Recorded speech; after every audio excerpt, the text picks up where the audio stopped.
Num espaço de menos de 2 anos, pouco mais de um ano, o Atlético perdeu três títulos importantíssimos. Dois deles para clubes brasileiros e um para um clube argentino.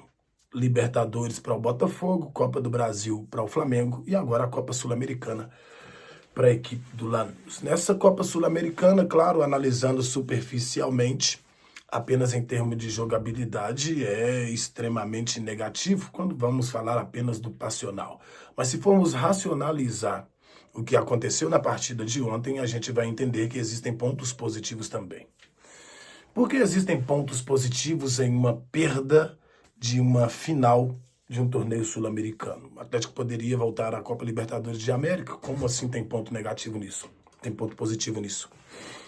O ponto positivo é o seguinte: todo mundo sabe que a crise institucional que o Atlético vive, ela é quase que infindável. O Atlético vive por um momento que, poxa, ninguém está dando atenção, né? Ninguém, que eu digo assim, né? A grande mídia, de fato, não fala absolutamente nada a respeito da situação e a coisa tende a degringolar de forma arrasadora dentro do Atlético.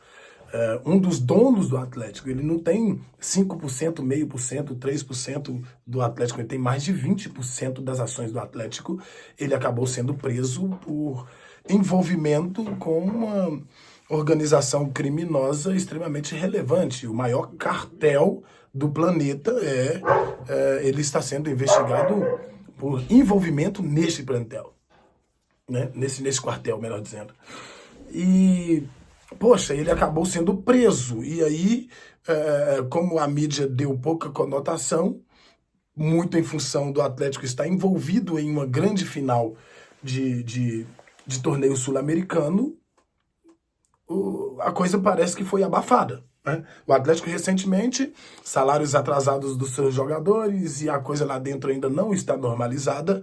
O Atlético comprou vários jogadores e não pagou, e ainda não pagou, está correndo risco de nos próximos dias sofrer um transfer ban, tanto quanto o Corinthians sofreu. E se o Atlético vence o Lanús na partida de ontem, tudo isso ia para debaixo do tapete, né? Até estourar uma bomba lá na frente que ninguém conseguisse mais sobreviver. Este é o ponto positivo. O Atlético ter perdido virá à tona todas as merdas que estão acontecendo nos seus bastidores. Estão acontecendo merdas estrondorosas nos bastidores do Atlético, que estão sendo relevadas porque, por exemplo, a grande mídia, que no caso é a Rádio Itatiaia, que é a única rádio de relevância aqui no nosso estado nesse momento, ela não fala, porque os donos do Atlético também são donos dessa rádio. Então, não traz as informações que têm que ser trazidas e não ganha a conotação que precisa tomar para que possa se resolver o problema da maneira que tem que resolver. E aí o Atlético vai e perde. Agora, perdendo, tem a obrigação de focar e de se voltar, de pensar nessas situações que acontecem. Este é o ponto positivo. Porque se vai jogando para debaixo do tapete, uma hora todo mundo sabe o que acontece. E agora vamos falar dos pontos negativos. 90% dos pontos são negativos. Por exemplo, o Atlético tem no seu elenco, e a gente está vendo aí nas redes sociais, muita gente falando a respeito, que se você estiver usando, né, fazendo uso de uma frase lendária no futebol, não me lembro quem é o autor dela, Enio Andrade, se você tem um jogador ruim no seu elenco, uma hora você vai ter que utilizá-lo. E aí o Atlético, quando foi ao mercado, eu vi muitos atleticanos felizes da vida, porque estavam trazendo um grande jogador, e que era velocista, e que tinha grande projeção para o futuro, e o Atlético negociando esse jogador por 7 milhões de euros. E se o Atlético, e se esse jogador conseguir cumprir as cláusulas contratuais, o Atlético se vê obrigado a pagar mais de 50 milhões de reais em um jogador que eu costumo dizer que não tem jogador ruim na primeira divisão. Mas o contexto, ele não necessariamente se encaixa a todos os jogadores. Por quê? Isso passa muito pelo scout. O scout, quando erra, entende que um jogador de nível técnico baixíssimo tem condição de encorpar o seu time fatalmente ele é contratado e ele não tem a qualidade, ele Pô, vai ser utilizado, valores expressivos, é necessário, porque tem um salário importante, é necessário vez ou outra estar entrando em campo, e vem se tornando o 12º jogador do Atlético, e paparicado e mimado por parte da torcida, porque quando entra um jogo ou outro, faz uma jogada ali, faz um golzinho aqui, e se coloca numa posição que não o pertence e que nunca o pertenceu. Biel, fraco, um erro de scout, um jogador que não acrescenta em absolutamente nada no time do Atlético. Porém, por ter sido contratado pelo elenco, e eu venho falando isso aqui já há algum tempo. Duas coisas negativas que eu vou chamar a atenção aqui, eu venho falando já há algum tempo. O elenco do Atlético é fraquíssimo. É um elenco extremamente fragilizado. E tem gente que acha que esse elenco do Atlético é um elenco superior a vários outros elencos. Não, o elenco do Atlético é superior ao elenco do Vitória. É superior ao elenco talvez, ao elenco do Fortaleza.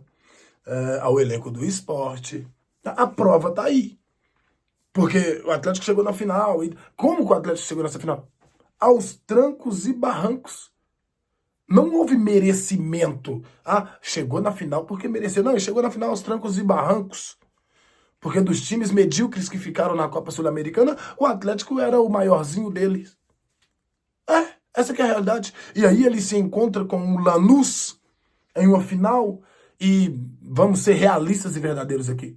Nos torneios de menor expressão, no que diz respeito à América, o Lanús e o Atlético travam um embate. São rivais. São rivais absolutos nos torneios de menor expressão dentro da América. É Conmebol, agora a Copa Sul-Americana, Recopa Sul-Americana. Nos torneios de menor expressão, os dois clubes têm esse entrave. E o Atlético tinha vencido 2 vezes, chegou a hora de perder e perdeu. Embora não tenha merecido perder no tempo normal, o Atlético fez um ótimo primeiro tempo. E este primeiro tempo não foi suficiente para poder credenciar o Atlético a conquistar o título, o gol da vitória, ou coisa dessa natureza. Por exemplo, o Biel teve 2 oportunidades, uma de cabeça que acaba golpeando muito fraco, e o outro passe que o Hulk o deu, e ele ficou na cara do gol e acabou perdendo também, muito por mérito do goleiro. E é claro, ele vai ser arrebentado pelo torcedor, porque ele vai lá e perde o pênalti também. Na hora que ele pegou a bola para bater o pênalti, eu já sabia que ele iria perder. E por falar em Hulk, quanto tempo eu tô falando para vocês aqui que o Hulk já deu tudo que tinha que dar? O Hulk, se não me falta a memória, cobrou 28 pênaltis com a camisa do Atlético e perdeu 9. O Hulk perdeu 9 pênaltis, e todos esses pênaltis em partidas extremamente importantes. Ele perdeu pênaltis contra o Palmeiras, Libertadores, ele perdeu pênalti contra o Corinthians, Copa do Brasil, se não me falta a memória. Ele perdeu esse pênalti de ontem. E é assim. O Hulk é um grande jogador? É um grande jogador para a proporção do Atlético? É sim. É o maior ídolo da história do Atlético. Ganhou 2 títulos por lá. Não tem nenhum outro jogador que tenha ganhado 2 títulos expressivos com a camisa do Atlético como o Hulk fez. Só que eu tô falando para vocês aqui há muito tempo e já fui xingado por isso. Acabou. Já deu tudo que tinha que dar. Se você pegar os lances do Hulk na partida, você vai ver que o Hulk não é nem sombra do Hulk de 2021, que foi onde ele jogou de fato bola.